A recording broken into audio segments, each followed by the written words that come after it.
Hello, नमस्कार प्यारे बच्चों। मैं Vijay Bansal, math lecturer, Jakhal block, district Fatehabad से, हरियाणा एजुकेशन डिपार्टमेंट। आज हम अपनी मैथ की क्लास के अंदर कुछ सीखेंगे। हाँ जी प्यारे बच्चों, जो आज हम शुरू कर रहे हैं, हमारे पास हमारी जैसे क्लास 11th का जो हमारा चैप्टर फर्स्ट चल रहा है, ठीक है, सेट्स, उसी के आगे हम एक्सरसाइज 1.4 उसके बारे में देखेंगे। इसके अंदर आज हम जो पढ़ेंगे हमारे पास वेन डायग्राम के बारे में, ठीक है, वेन डायग्राम्स के बारे में, और इन कुछ हमारे पास सेट्स के ऑपरेशंस के बारे में। जैसे वेन डायग्राम्स के बारे में देखिए, आपको क्या लिख के लिखा कहा गया है, कहना most of the relationship between the sets can be represented by means or diagram which are known as the Venn diagrams। Sets के बीच में जितने भी रिलेशंस बनते हैं हमारे पास, उनको मेनली हम रिप्रेजेंट करने के लिए हमारे पास जिसका हम यूज करते हैं डायग्राम्स का, उसको हम वेन डायग्राम्स कहते हैं। Venn diagrams are named after the English logician John Venn. These diagrams consist of rectangles and closed curves, usually circles. The universal set is represented usually by a rectangle and its subsets by a circles। Means हमारे पास जैसे बता रहा है कि rectangles और circle में या curves में हम रिप्रेजेंट करते हैं। जो रेक्टेंगल्स है ये आपके यूनिवर्सल सेट को, और उनके बीच में जो सर्कल्स हम रिप्रेजेंट करते हैं वो उस सेट को रिप्रेजेंट करता है, उसके या इस यूनिवर्सल सेट के सबसेट्स को। इनके बीच में जो एलिमेंट्स होंगे वो इस सबसेट के एलिमेंट्स कहलाते हैं। जैसे मान लीजिए अगर ये ए है और इसके बाहर के जो एलिमेंट्स होंगे, ठीक है, जो मैं डॉट्स लगा रहा हूँ, ये आपके पास यूनिवर्सल सेट के एलिमेंट्स होंगे, ये भी, और जो सर्कल के अंदर है वो भी सारे, ठीक है। अब इन्हीं के ऊपर हम जो बात करेंगे, हमारे पास हम ऑपरेशंस देखते हैं हमारे पास, ठीक है, ऑपरेशंस ऑन सेट्स। इसमें हम क्या करते हैं, सबसे पहले हम ऑपरेशंस में देखते हैं हमारे पास यूनियन ऑफ सेट्स। मान लीजिए अगर कोई दो सेट है ए और बी, उनका यूनियन हमें फाइंड आउट करना है, ठीक है। आपके पास जब आपने कोई भी दो सेट ए और बी माने, उनका अगर यूनियन फाइंड आउट करने के लिए कहा जाए, तो इसका मतलब क्या होगा कि यूनियन के अंदर जो भी सेट आपका तैयार हुआ नया बनकर, ठीक है, उसके अंदर वो सारे एलिमेंट्स होंगे जो ए के अंदर भी हैं और बी के अंदर भी हैं, ठीक है। means the union of A and B is a set of the which consists of all the elements of A and all the elements of B and the common elements आपके being taken only once, और जो common हो उनको हम सिर्फ एक बार लेंगे हमारे पास। जैसे हम देखते हैं एग्जांपल नंबर 12 देखते हैं हमारे पास। इसमें आपको ए दे रहा है सेट, जिसके अंदर एलिमेंट्स है आपके पास 2 4 6 8, क्लियर। और बी सेट दे रहा है आपको एग्जांपल नंबर 12 के अंदर 6 8 10 12। हमें ए यूनियन बी निकालने के लिए कहा गया, तो हम क्या करेंगे, ए और बी के सारे एलिमेंट्स लिखेंगे। आप चाहे पहले ए के लिखकर फिर बी के लिख दें, ठीक है। मान लो हमने पहले ए के एलिमेंट लिख दिए सारे, अब बी के 6 और 8 ऑलरेडी हम लिख चुके हैं, तो बचे क्या हमारे पास 10 और 12। आपकी चॉइस है, आप चाहे पहले बी के लिख लें फिर ए के लिख लें, उससे कोई दिक्कत नहीं है। ए यूनियन बी कहें या बी यूनियन ए, ये हमेशा आपके पास इक्वल ही होगा, इनमें कोई डिफरेंस नहीं होता, क्लियर। एंड नेक्स्ट देखते हैं, ऐसे ही बेस्ड हमारे पास एग्जांपल नंबर 13। इसमें हमें क्या कह रहे हैं, आपको एक सेट दे रहा है, ठीक है, बावल्स का ए ई आई ओ यू, क्लियर। एंड बी आपको एक सेट दे रहा है ए आई और यू। आपसे कह रहा है कि ए यूनियन बी शो करने, ठीक है, किसके बराबर, इक्वल टू ए सेट के। अब ए यूनियन बी करेंगे तो क्या करेंगे, पहले ए के एलिमेंट लिखे आपने ए ई आई ओ यू। ए भी ऑलरेडी लिख चुके हैं, आई भी लिख चुके हैं, यू भी लिख चुके हैं, तो और कोई एक्स्ट्रा एलिमेंट है ही नहीं आपके पास। ये वापस क्या आ गया आपके पास, ए सेट आ गया। यही हमें प्रूफ करने के लिए कहा गया था इसके अंदर। इट मीन्स आपका ये क्या हो गया, प्रूव्ड हो गया। ऐसे ही देखिए हमारे पास हमारा नेक्स्ट एग्जांपल नंबर 14। इसमें हमें क्या कह रहा है करने के लिए, कहना मान लेते हैं, लेट करते हैं एक्स आपके पास एक ऐसा सेट है, ठीक है, जिसके अंदर राम, गीता एंड अकबर, ठीक है, ये 3 स्टूडेंट्स दिए गए। B the set of the सब स्टूडेंट्स ऑफ क्लास +1, क्लास +1 के स्टूडेंट्स का सेट है। Who are in school hockey team, जो स्कूल की हॉकी टीम के प्लेयर हैं। एंड लेट वाई आपके पास एक दूसरा सेट है, गीता, डेविड एंड अशोक, ठीक है, क्योंकि मैंने यहाँ पर पूरा नाम, मैंने अकबर को ए लिख लिया तो अशोक को मैंने ए एस लिख लेता हूँ। B the set of students from class +1, ये भी क्लास +1 के स्टूडेंट्स हैं। Who are in the school football team, जो स्कूल की फुटबॉल टीम के स्टूडेंट्स हैं। आपको क्या करना है, X union Y find out करने के लिए कहा गया। तो आपने देखा, पहले लिखेंगे आर से राम, जी से गीता, ए से अकबर, ठीक है, और गीता ऑलरेडी आल लिख चुके हैं हम सेट के अंदर, तो डेविड एंड अशोक। क्लियर, ये आपके पास इन दोनों का यूनियन बन जाएगा। क्लियर, हमें यूनियन इस प्रकार से हमें इन दोनों किसी सेट के यूनियंस के बारे में पता करना है। अगर हमें इन्हीं सेट्स को, ठीक है, वेन डायग्राम के अंदर रिप्रेजेंट करना हो तो किस प्रकार से हम रिप्रेजेंट करेंगे वो देखते हैं। और इन्हीं ऑपरेशंस की कुछ, जो यूनियन हमने ऑपरेशंस की बात की है, इसकी कुछ प्रॉपर्टीज के बारे में। अगर आपके पास मान लीजिए आपके पास कोई दो सेट हैं, ये ए सेट हो गया और ये बी सेट हो गया, जैसे एक्स और वाई, ये मैंने बीच में इसलिए कर लिया क्योंकि कुछ कॉमन एलिमेंट्स भी आपके पास बनते थे। जैसे हम अपने एग्जांपल 14 में ही देखें, ठीक है, आपके पास राम था, अकबर था और गीता दोनों ही सेट के अंदर, दोनों सर्कल के अंदर कर दिया, ठीक है, डेविड है और अशोक है। तो आपके पास इनका यूनियन क्या बनेगा, ये पूरा सेट दोनों का कॉमन मतलब आपके पास हो गया, ठीक है, कॉमन, और साथ में जो ए और बी के अंदर जो एक्स और वाई आपके सेट है, इनके अंदर आने वाले एलिमेंट्स। अगर हम इनको शेडेड रीजन के अंदर रिप्रेजेंट करना चाहते हैं तो यहाँ से पूरे सेट्स को हम, ये हमारा शेड हो जाएगा। इसका मतलब ये क्या हो गया, एक्स और वाई का आपका यूनियन हो गया। अब इसकी कुछ प्रॉपर्टीज पर बात करते हैं हम, ठीक है। सबसे पहली प्रॉपर्टीज आपके पास कॉमोटेटिव, ठीक है, कॉमोटेटिव लॉ मीन्स अगर आप ए यूनियन बी करें या बी यूनियन ए करें, ये आपके पास हमेशा सेम होगा, इक्वल होगा। एंड सेकंड प्रॉपर्टी आपके पास एसोसिएटिव लॉ, ये क्या कहता है, आप ए यूनियन बी करें फिर उसका सी के साथ यूनियन कर दें, या पहले बी और सी का यूनियन करें फिर उसका ए के साथ यूनियन कर दें, तो वो आपके पास इक्वल्स होंगे, ठीक है, ये आपका एसोसिएटिव लॉ हो गया। एंड थर्ड आपके पास इसकी बात करें हम, लॉ ऑफ आइडेंटिटी एलिमेंट, कि आइडेंटिटी एलिमेंट के बारे में बात करते हैं कि इसका आइडेंटिटी एलिमेंट क्या बनेगा आपके पास। आइडेंटिटी के अंदर आप जानते हैं जैसे सिंपल मल्टीप्लिकेशन में क्या होता है, आपने 5 को किससे गुना करें कि आपके साथ 5 आ जाए, इट मीन्स 1, तो 1 आपका मल्टीप्लिकेशन के लिए आइडेंटिटी हो गया। जोड़ के लिए मैं 5 में क्या जोड़ूं कि आपके पास 5 आ जाए, ऑब्वियसली 0, तो 0 आपका आइडेंटिटी एलिमेंट हो जाता है एडिशंस के अंदर। यहाँ हम बात कर रहे हैं यूनियन की, ठीक है, तो यूनियन के आइडेंटिटी एलिमेंट क्या बना, मतलब ए का मैं किसके साथ यूनियन करूं कि वापस मेरे पास ए बन जाए, ठीक है, हमेशा ही वो सेट हमेशा इसको सेटिस्फाई करे। ऐसा नहीं है, देखो बी कोई मैं ऐसा सेट ले लूंगा जो ए का सबसेट होगा तो वो भी इस कंडीशन को सेटिस्फाई करेगा, लेकिन यहां पर बात कर रहे हैं हमेशा ही ट्रू हो, ये तो एक स्पेशल कंडीशंस होगी ना तब, तो वो आपके पास क्या होगा, फाई एम्प्टी सेट आपके पास, ठीक है, तो ये आपके पास लॉ ऑफ आइडेंटिटी एलिमेंट बन जाएगा।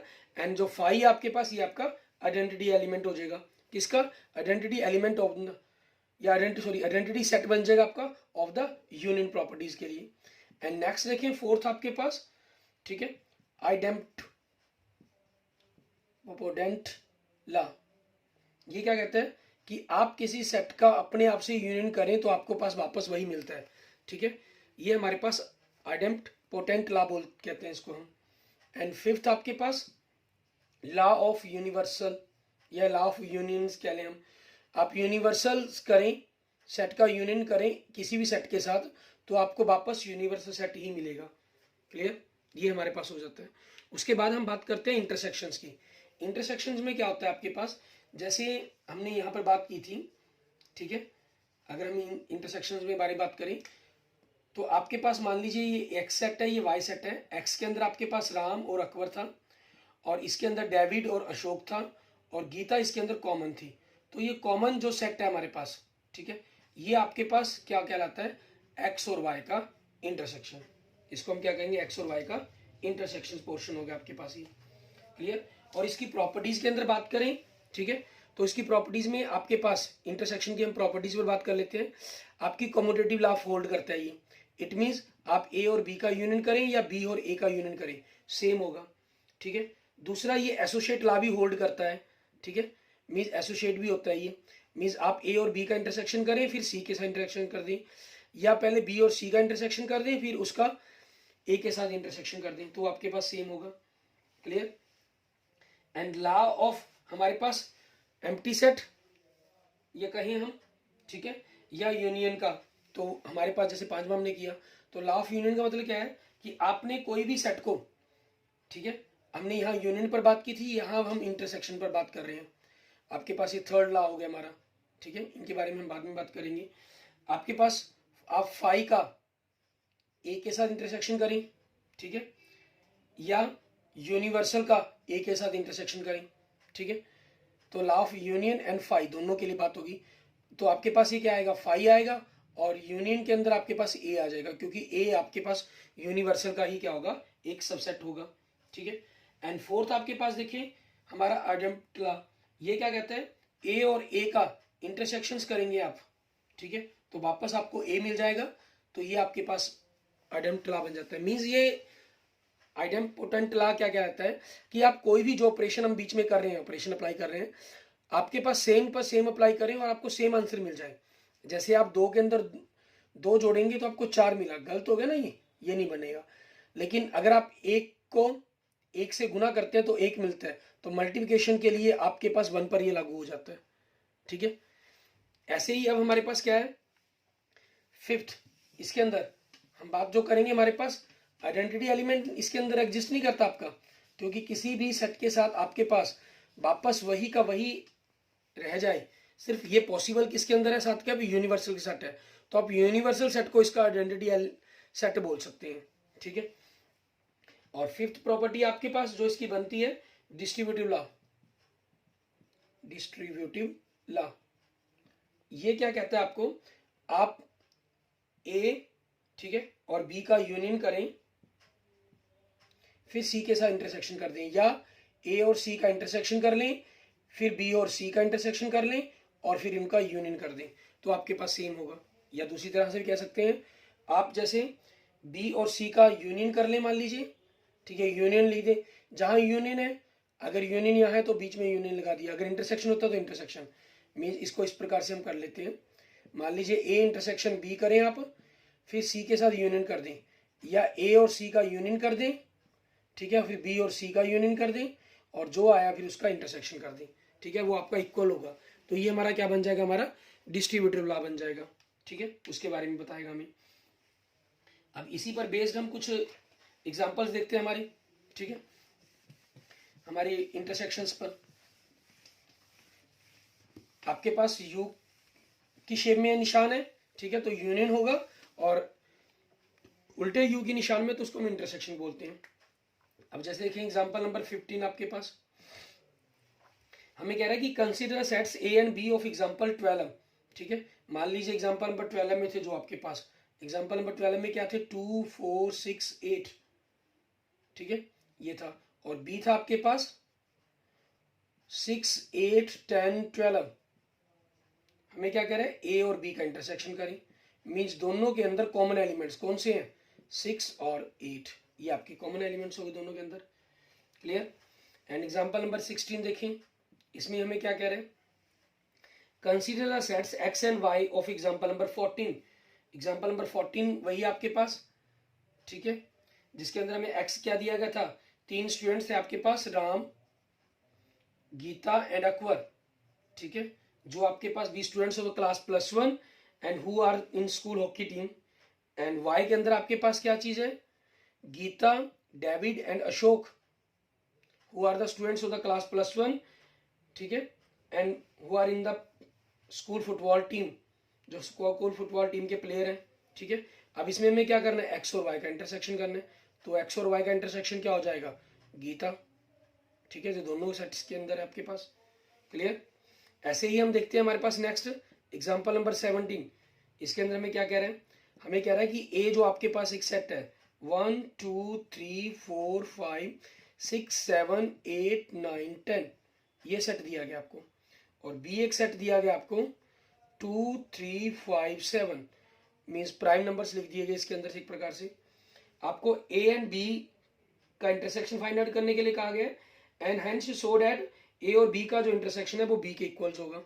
आपने ए और बी का इंटरसेक्शन करें, मीन्स दोनों में कॉमन एलिमेंट्स हैं, ऑब्वियसली 2 3 5 7, ये आपके पास दोनों का इंटरसेक्शन आ गया, और ये वापस पूरा का पूरा क्या बन गया आपके पास, बी सेट बन गया, इट मीन्स प्रूव्ड, जो हमें प्रूव करने के लिए कहा गया था, क्लियर।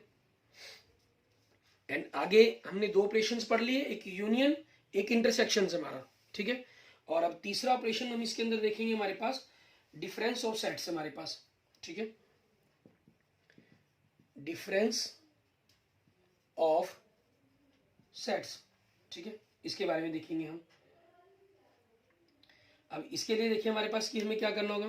डिफरेंस ऑफ सेट्स में क्या होता है, आप a minus B means a में से वो एलिमेंट माइनस कर देते हैं जो b के अंदर है। The difference of sets a and b in this order is a set of elements which belong to a but not belong to b, ठीक है, ये मतलब हो जाएगा। इसको हम a माइनस बी लिख लेंगे। अगर आप b माइनस ए कहते हैं, इसका मतलब क्या हो गया, the difference of sets a and b in this order the set of the elements which belongs to b but not a, मतलब आप b के अंदर से वो एलिमेंट छोड़ देंगे जो a के अंदर है, ठीक है। अब इसके अंदर इसको थोड़ा सा हम एग्जांपल से समझते हैं। जैसे एग्जांपल नंबर 18 देखते हैं हम इसके अंदर। एग्जांपल नंबर 18 में आपको क्या कह रहे हैं, मान लीजिए a एक सेट दिया इन्होंने जिसके अंदर एलिमेंट है 1 2 3 4 5 6, ठीक है, ये एलिमेंट्स दिए गए हैं। और b एक सेट दिया गया आपको जिसके अंदर एलिमेंट दिए गए हैं 2 4 6 8, क्लियर। अब आपको क्या कहा, a माइनस बी करें, तो इसमें मतलब क्या करना होगा, हमने a में से वो एलिमेंट छोड़ देंगे जो b के अंदर है। 1 एक इसके अंदर नहीं है तो 1 लिखेंगे, 2 है लेफ्ट लीव कर देंगे इसको, 3 नहीं है, 4 है, 5 नहीं है, 6 है, बस हमने सिर्फ a माइनस बी के अकॉर्डिंग देखना है। और b माइनस ए में हम b के सारे एलिमेंट लिखेंगे लेकिन जो a में उसको छोड़ देंगे। 2 है, 4 है, 6 है, तो क्या रह जाएगा 8, ठीक है। a में कितने एक्स्ट्रा बचे हमें उसकी मतलब नहीं है हमें, ठीक है। ऐसे ही हम कुछ और देखते हैं हमारे पास नेक्स्ट एग्जांपल। एग्जांपल नंबर 19 आपके पास, इसमें हमें क्या कह रहा है देखिए, उसके अंदर हमें क्या कहेगा। एग्जांपल नंबर 19 के अंदर ऐसे ही हमें डिफरेंस निकालना है। 19 में आपको v और u के सेट दे रहा है, ठीक है, बावल्स का सेट दे रहा है। ए सेट दे दिया इन्होंने, ए ई आई ओ यू, ठीक है। और दूसरा एक बी सेट दे दिया आपको जिसके अंदर क्या लिख दिया एलिमेंट ए आई के यू, क्लियर। और हमें क्या कहा, a माइनस बी करें, तो वही चीज bowels A E I you में से ए आई यू इसके अंदर है तो बचा क्या ई और ओ, ये हम a माइनस बी के अंदर लिख देंगे। और b माइनस ए के अंदर से वो एलिमेंट छोड़ देंगे जो a में है। इसमें से b में a आई यू आपके पास a के अंदर है, ठीक है, तो बचा क्या सिर्फ एलिमेंट अकेला k, तो इनके डिफरेंस के अंदर हम क्या लिख देंगे, अकेला k एलिमेंट्स लिख देंगे हमारे पास, ठीक है। आगे देखेंगे हमारे पास यहाँ इसी एग्जांपल में, और मैं आपको एक थोड़ी सी इंटरेस्टिंग चीज़ बताता हूँ। मान लीजिए अगर आपको a और b का इंटरसेक्शन भी निकालने अगर हम, ठीक है, इंटरसेक्शन में देखें a आई और o आ गया आपके पास, ठीक है। अब देखिए a minus B, b minus A और a इंटरसेक्शन b, ये तीनों के अंदर कोई भी एलिमेंट कॉमन नहीं है। तीनों के अंदर जब किसी भी सेट के अंदर कॉमन एलिमेंट्स नहीं है, इट मीन्स क्या हुआ, a minus B, b minus A and a intersection b, ऐसे कोई भी एलिमेंट्स, मान लीजिए अगर कोई दो सेट है आपके पास x और y, उनके इंटरसेक्शन में कोई भी एलिमेंट्स ना हो, खाली सेट हो हम उसको, ठीक है, तो ऐसे सेट्स आपके डिसजॉइंट सेट्स कहलाते हैं। इनको हम क्या बोलते हैं, डिसजॉइंट सेट्स, ठीक है, मीन्स उनके अंदर कोई भी ज्वाइंट नहीं है। तो ऐसा ही यहाँ पर a minus B, B minus A intersection B, ये आपके क्या हो गए, डिसजॉइंट सेट्स हो गए। इनके बीच में आपके पास कोई भी एलिमेंट कॉमन नहीं होता, क्योंकि जो इंटरसेक्शन के अंदर है वो a माइनस बी माइनस ए के अंदर नहीं है। जो a माइनस ए बी में है वो b माइनस ए में नहीं होगा, ठीक है। तो आपके ये क्या बन गए, डिसजॉइंट सेट्स बन गए हमारे पास, क्लियर।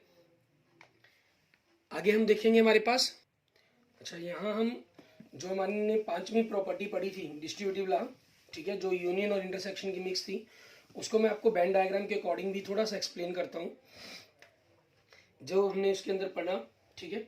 जैसे मान लीजिए हमने किसी रूम में लिखा था, जैसे आपको पता ही है, ठीक है, मान लो हम बी और सी का यूनियन करते हैं, फिर ए के साथ उसका इंटरसेक्शन करते हैं, तो आपके पास आपको पता ही है क्या होगा, ए और बी के इंटरसेक्शन, ऐसे ही ए और सी का इंटरसेक्शन, क्योंकि इंटरसेक्शन आ गया, उन दोनों के यूनियन के इक्वल होगा, ठीक है।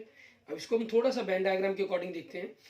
फर्स्ट फिगर में देखिए आपके पास जो एक शेडेड रीजन दिखाई दे रहा है वो बी और सी का यूनियन हो गया आपके पास, ठीक है। क्योंकि बी और सी के सारे पोर्शंस को आपका क्या कर दिया गया, शेड कर दिया गया, मीन्स ये पोर्शन आपके पास तैयार हो गया। एंड सेकंड फिगर देखिए नीचे की तरफ आपके पास, ठीक है, बी और सी का जो यूनियन है, ठीक है, इसका ए के साथ इंटरसेक्शन किया गया, ठीक है, ए आपके पास था तो ए के अंदर में से वो पोर्शन चुना गया जो बी और सी के यूनियन में आ रहा है, ठीक है, उसको सिर्फ शेड किया गया, बाकी सभी शेड को क्लियर कर दिया गया। एंड थर्ड के अंदर देखिए आपके पास, ठीक है, हमने क्या किया, ए और बी का इंटरसेक्शन किया, मीन्स ए और बी के बीच में कॉमन जो एलिमेंट है वो उसको शेड किया गया आपके पास। एंड फोर्थ में देखिए आपके पास क्या कर रहे हैं हम, ए और सी का, ठीक है, ए और सी के अंदर जो कॉमन एलिमेंट्स है उसको आपका शेड किया गया। और फिफ्थ में हमने क्या किया, ए और बी के अंदर जो शेड थी और ए और सी के इंटरसेक्शन में जो शेड है उन दोनों को यूनियन कर दिया, मतलब दोनों को इकट्ठा कर दिया। तो आप देखें जो ये आपके पास शेड पोर्शन आ रहा है यही जो आपके पास इसके इक्वल आ रहा है सेकंड पॉइंट के, इट मीन्स आपकी जो ये डिस्ट्रीब्यूट लॉ है वो आपका प्रूफ हो जाता है by using Venn diagram. Clear. अब हम क्या करते हैं, हमारे पास एक्सरसाइज के हम क्वेश्चंस देखेंगे। एक्सरसाइज का फर्स्ट क्वेश्चंस, ठीक है, देखें इसमें हमें क्या कह रहा है, find the union of the each of the following pairs of sets. हमें हर एक सेट के पेयर का यूनियन फाइंड आउट करने के लिए कहा गया। और फिफ्थ क्वेश्चन में हमें कहा गया find the intersection of each pair of the sets of question number 1 above. जो क्वेश्चन नंबर 1 के अंदर आपको दिए गए उनका इंटरसेक्शन पता करें। तो अब हम यहाँ क्या करेंगे, फर्स्ट के अंदर ही यूनियन और इंटरसेक्शन दोनों ही साथ साथ पता करते चले जाएंगे, ठीक है। एक्स आपको दे रहा है क्या चीज, 1 3 5, एंड वाई क्या दे रहा है आपको, 1 2 3 आपके पास, ठीक है, ये दे रहा है आपको। तो आपके पास एक्स और वाई का यूनियन क्या हो जाएगा, मीन्स दोनों के अंदर आने वाले एलिमेंट 1 2 3 एंड 5, और इंटरसेक्शन क्या हो जाएगा इनका आपके पास, दोनों में common elements 1 3। Clear. And second देखिए आपके पास, सेकंड में क्या कह रहा है आपको, ए हमें दे रहा है ए ई आई ओ यू और बी दे रहा है ए बी सी। तो मैं दोनों के यूनियन ही लिख रहा हूं, ए यूनियन बी, ठीक है। इसमें क्या हो जाएगा आपके पास, पहले मैंने ए के एलिमेंट लिख लिए ए ई आई ओ यू, और बी में देखें ए बी सी है तो ए लिख चुका हूं, तो बी और सी को और लिख दूंगा मैं।